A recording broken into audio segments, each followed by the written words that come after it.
In a town where women were sold like cattle, where crying children meant nothing to the men who dealt in debts and bodies, one man stepped forward. He didn't raise his voice. He didn't draw a gun. He simply stepped forward and laid down the last thing he had from his mother, a silver necklace. The crowd laughed until he said, "She's not property, and neither are her children." Silence fell. What they witnessed wasn't a purchase, it was a vow made by a quiet rancher to a broken woman and her crying triplets. "I see you, I choose you." This wasn't a rescue. This was the beginning of a redemption story no one would forget. Marin Calloway didn't sleep the first night. She lay on the edge of the mattress, curled around her children like a barrier. One hand clutched the handle of a kitchen knife beneath her pillow, the other draped protectively across Noah's chest. Her ears remained tuned to every groan of the old wood, every gust of wind that rattled the shutters.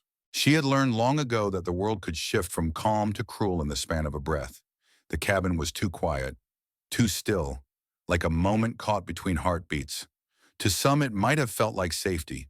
To her, it was simply unfamiliar, and that made it dangerous. When the morning came, she rose before the sun, still wrapped in yesterday's fears. She slipped out from under the blanket and stoked the stove, careful not to wake the children. Her body moved on instinct. Clean, fetch, prepare.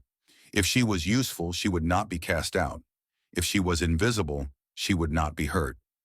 Thorne Ellis was already outside when she stepped onto the porch. He moved with the steady rhythm of a man who had built his life out of silence. He didn't glance her way, just nodded once before heading toward the barn with a feed sack over his shoulder. That unsettled her more than any raised voice could. Men in her past had shouted, cursed, grabbed. Their anger had been predictable. It had rules, rhythms. This man's silence had no edges. It just was, and it made her question everything she thought she understood. Later that day, while cleaning out the corner near the hearth, she found a pile of old seed catalogs shoved beneath a crooked shelf. Tucked between the pages was a thin leather-bound notebook. Curiosity tugged at her. She opened it. The handwriting inside was surprisingly neat, measured loops and slanted lines. Each entry marked a date, a time, and a note. First frost came early this year. Rain held 3 days. North field too wet to seed. Coyotes seen near the ridge. Set traps tomorrow. Nothing poetic, nothing personal. But as she read page after page, she saw the patterns. How the man noticed everything. How he studied the world without needing to speak about it. She imagined him sitting at the table by lantern light, quietly recording the slow pulse of the land. And somehow, that struck her as lonelier than any silence. Outside, laughter broke the stillness. Noah and the twins were chasing a ragged old hen through the yard, their bare feet kicking up dust as they shrieked with joy. Elsie tripped and rolled, sending May into a fit of giggles. Marin stepped to the door, one hand resting on the frame, watching. They were so light, so free. It made her ache. She couldn't remember the last time she had laughed like that. Her world had become a thing of caution and calculation, and yet her children were blooming here, in this quiet patch of land where a stranger had offered them nothing but space and time. That night after supper, Thorne fixed the loose hinge on the door. Marin offered to help, but he just shook his head, knelt down, and worked without speaking. When he stood, he handed her the screwdriver. No smile, no comment, just passed it to her like she was his equal.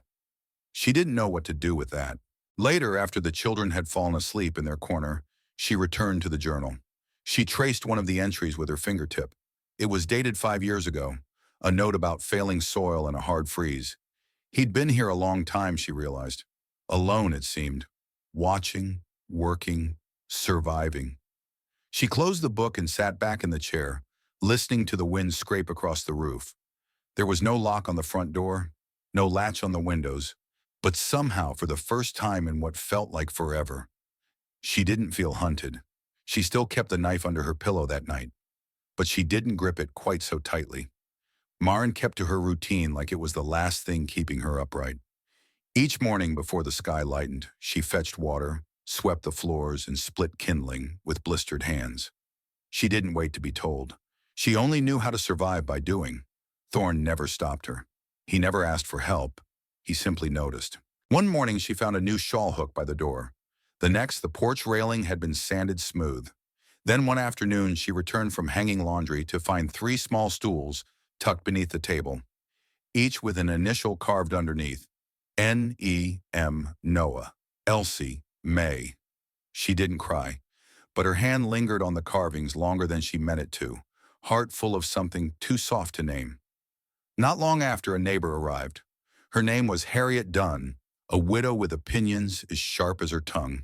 She rode up the hill with a basket of eggs and a smile that didn't quite reach her eyes.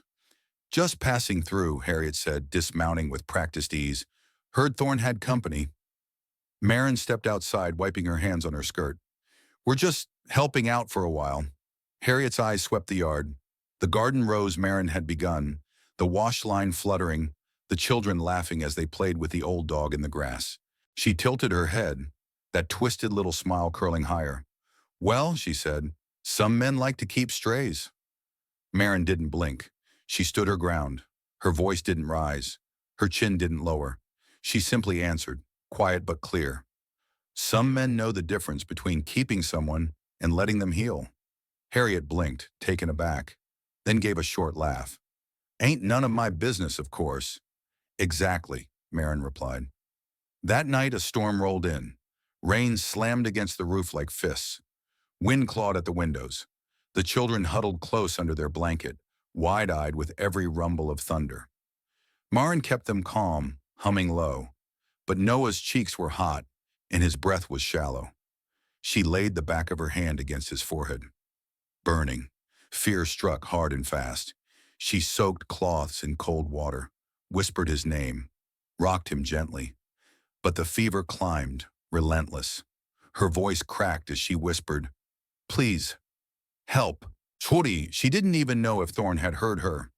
He was outside moments later. No coat, no hat. Just his tall frame vanishing into the darkness. She ran to the door but couldn't see where he'd gone. She waited. Minutes passed. Then more. The storm raged louder. Noah whimpered, his little body trembling. Marin pressed her lips to his forehead and prayed, not to any god she trusted, but to the chance that maybe, just maybe, they weren't alone anymore. Then, footsteps. Thorne appeared in the doorway, soaked to the bone, hair plastered to his forehead, water dripping from his fingertips. In his hands was a bundle of damp herbs, tied tightly with twine. He didn't explain, just handed them to her. "Boil these," he said hoarsely. "Wrap the steam in a cloth, press it to his chest, then the head. It'll break the fever." She obeyed without question. The scent of pine and crushed root filled the cabin as steam rose from the pot. Marin held the cloth to Noah's chest while Thorne refilled the water, then traded places. They worked without speaking, their movements seamless, shared. By dawn, the fever broke. Noah's breath deepened. His color returned. Marin sat with her back against the wall, arms wrapped around the sleeping boy. Thorne leaned against the doorway, eyes half closed from exhaustion. She looked at him, and for the first time, saw not the man who had saved her. She saw the man who had stayed. 2 nights later, the peace cracked. Marin was stepping out onto the porch to shake breadcrumbs from a towel when she caught the glint. Something metallic near the barn. A shadow slipped along the side of the feed shed and vanished behind the trees before she could speak. She stood frozen, the wind wrapping around her ankles, the fabric in her hands suddenly feeling too thin, too flimsy. She said nothing that night, but she didn't sleep. The next morning, while fetching wood from the pile, she saw it. A knife, jammed deep into one of the porch posts. The handle was carved bone, polished smooth, but the blade was wicked, narrow, made for slicing more than cutting.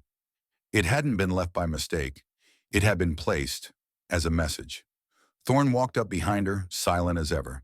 He looked at the knife and said nothing, just reached out, pulled it free, and turned it over in his calloused hands. Marin swallowed hard. "I saw someone," she said quietly, 2 nights ago, near the shed. I thought I didn't want to worry you." He didn't look at her. He turned and walked toward the barn, still holding the blade. She hesitated only a moment before following. Inside the barn, the light was dim, shafts of morning sun cutting through the dusty slats in thin golden streaks. Thorne knelt beside an old cedar trunk tucked beneath the loft stairs. The lock had rusted over, but he pried it open with ease, as if he had done it 100 times in his mind. Inside was a neatly folded Union jacket, dark blue and worn thin, and a pair of cracked leather boots with soles nearly worn through. Beneath them lay a long, oilskin-wrapped bundle. Thorne set it gently on the bench. He unwrapped it slowly, methodically. A rifle. He moved like a man performing a ritual. He oiled the chamber, checked the trigger, ran a cloth through the barrel with long, practiced strokes. His hands were steady, but Maren could see the tension in his shoulders, the weight in his silence. "I thought you didn't keep guns," she whispered. "I don't," he answered, eyes still fixed on the weapon. "Not unless I have to." She stepped closer, watching him. "Were you a soldier?" He didn't speak for a long time. Then finally he nodded, and something shifted. His voice came, low and graveled, like gravel dragged across a dry creek bed. "Gettysburg, 1863. His fingers paused on the rifle's sight. "I was barely 20. Thought the world was something you could shape if you fought hard enough." He sat back on the bench. For a moment he looked older than she had ever seen him. "I lost everyone that day, my whole unit, gone in the mud and smoke." He glanced down at his hands. "I dug a grave for my friend Samuel with a bayonet. I remember the smell more than the sound. That's the thing about war. It doesn't echo. It lingers." Maren didn't breathe. His voice dropped to nearly a whisper. "But that wasn't the first grave I dug." He looked at her then, really looked. "I was 11 when my mama died. Fever took her. We had no money, no doctor. The man who owned the land we lived on said she was no use to anyone. Told us to get off his land. Wouldn't even let us stay the night." Thorne stared past her to somewhere she couldn't see. "She died on the dirt behind the shed. I buried her under a willow tree with my bare hands." A silence fell between them, thicker than grief, deeper than memory. "I made her a promise that night," he said. "I said I'd never walk away again. Not if I saw someone like her, left to die while the world looked away." He looked down at the rifle again. "I couldn't save her. I couldn't save my men. But this time," he tightened his grip on the cloth-wrapped weapon, "I'm not going to stand still." Maren stepped forward, slowly, quietly, as if she were stepping into sacred ground. She reached out and placed her hand over his. Not out of fear, not because she needed protection, but because for the first time, she understood the shape of his silence. It wasn't emptiness, it was memory. And for the first time, she knew this man would never raise a hand to her, but would raise a rifle if it meant protecting what mattered. He didn't speak. He didn't have to. Thorne Ellis left before the sun even touched the sky. The cabin still slept, the soft breath of children rising and falling beneath patchwork quilts. Maren stood at the porch barefoot, arms wrapped around herself as she watched him saddle his horse. She didn't ask where he was going. She didn't need to. He carried little, dried meat, a canteen, and a folded map to San Rios tucked into his coat pocket. He offered her a quiet nod, a final glance that lingered like the weight of something unsaid. Then he turned and rode out through the tall grass, vanishing into the mist like a ghost heading back into the past. The road was long and cruel. He passed ghost towns, empty cabins slumped like old men beneath the weight of years, abandoned mines, rusted tools, collapsed roofs, places where hope had once lived and died. He passed ghost towns and abandoned mines, places where dreams had died quietly. He rode through hills that remembered the sound of war, even if men had forgotten. Old pain stirred with every mile, but he did not turn back. Not because it was easy, but because this wasn't about settling a debt. It was about keeping a promise made long ago, to never walk away from someone left behind. By dusk on the second day, the town of San Rios rose out of the dust, all grit and noise and whiskey breath. He tied his horse to a post outside the saloon and stepped inside. The room was heavy with smoke, card games in progress, spurs clinking beneath tables. Laughter rang sharp and low like a warning. Jedediah Cray sat in the back corner, just where Thorne remembered, nursing a glass of bourbon like a king at court. Thorne walked in slow, the way men do when they're sure of something bigger than fear. Cray looked up, sneered. "Well, look what the wind dragged in. Thought you were too proud to show your face." Thorne didn't answer. He pulled a cloth-wrapped bundle from his coat and laid it on the table. Unfolded it. 4 silver bars. Dull, unpolished, but unmistakably heavy. "The rest of what's owed," Thorne said, voice steady. "With interest." Cray's eyes widened slightly before narrowing again. "I said 1,000, he snapped. "And you didn't pay." "This," Thorne said, tapping the silver with one rough finger, "covers the debt. And more." Cray laughed, that dry, ugly sound of a man who'd never known honor. "You're a damn fool," he said. "She's damaged goods.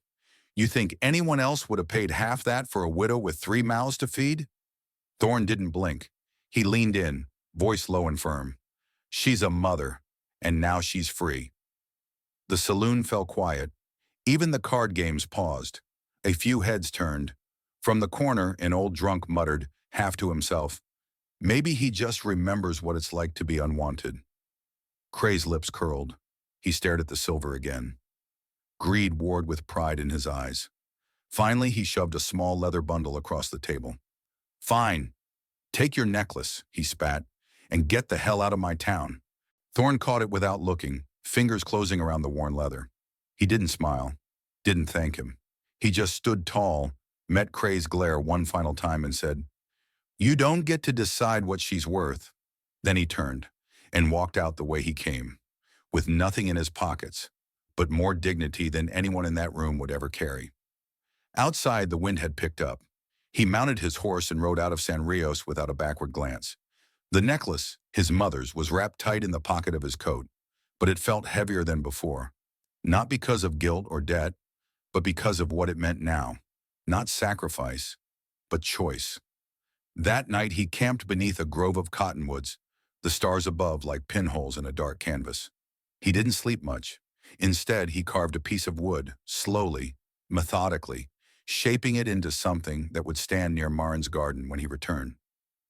"We begin here," he would carve into it.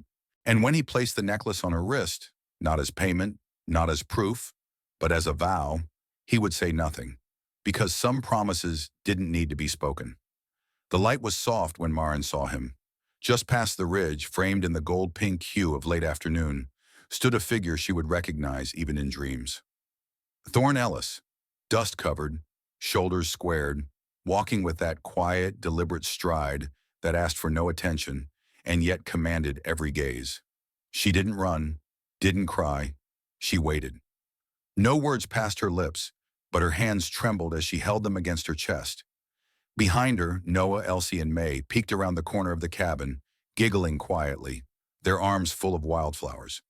The man who had ridden out with only duty came back with something different in his eyes. Not burden, but belonging. The next morning, the sun rose into a sky washed clean by spring rain. The air smelled of earth and lavender. Marin stood barefoot by the porch rail, braiding strands of her daughter's hair while the triplets tangled themselves in dandelions and dogwood petals. There was no preacher, no audience, no vows rehearsed, just the land and the lives that had stitched themselves quietly together on it. Thorne wore his old patched coat, the same one he had on the day he stepped into that cursed auction square. Marin wore the same pale blue dress she'd arrived in, faded now but repaired with her own stitches, a dress no longer marked by desperation but by dignity. The children, faces bright, hair messy, wove wildflower crowns and took it upon themselves to be both procession and choir.